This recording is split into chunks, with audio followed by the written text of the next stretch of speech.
औज़ुबिल्लाहिमिनश्शैतानिर्रजीम बिस्मिल्लाहिर्रहमानिर्रहीम। अस्सलाम वालेकुम दोस्तों, वसीम राजपूत लाला ऑनलाइन में हाजिर खिदमत है।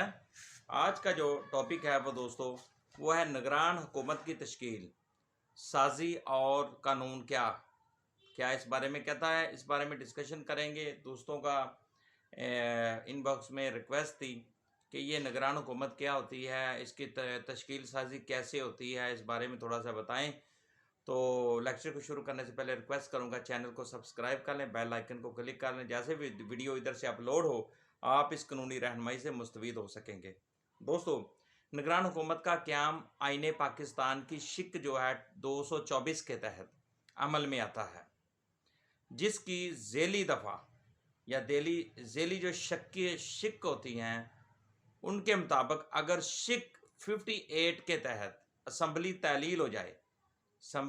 तहलील हो जाती तो सदर पाकिस्तान, वज़ीर आज़म और कौमी असम्बली में वो जो कायदे हस्बे इख्तलाफ हैं की मुशाफरत से निगरान वज़ीर आज़म तैनात करेंगे।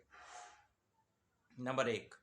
नंबर 2, तम ये तैनाती सदर पाकिस्तान का इख्तियार नहीं बल्कि ये कायदे हस्बे इख्तलाफ और वज़ीर आज़म के इत्फाक के बाद अमल में आती है।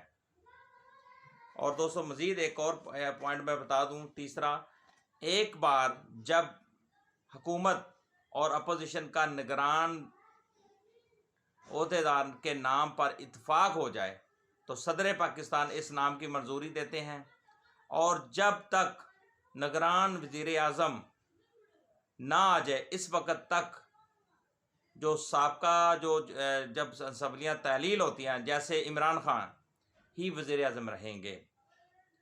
और एक और चीज़ दोस्त मैं बताना चाहता, आइन की शिक जो है 53 के तहत जब तक नई असम्बली में नए स्पीकर का इंतखाब अमल में ना आ जाए तब तक मौजूदा स्पीकर भी अपने ओहदे पर रहेंगे।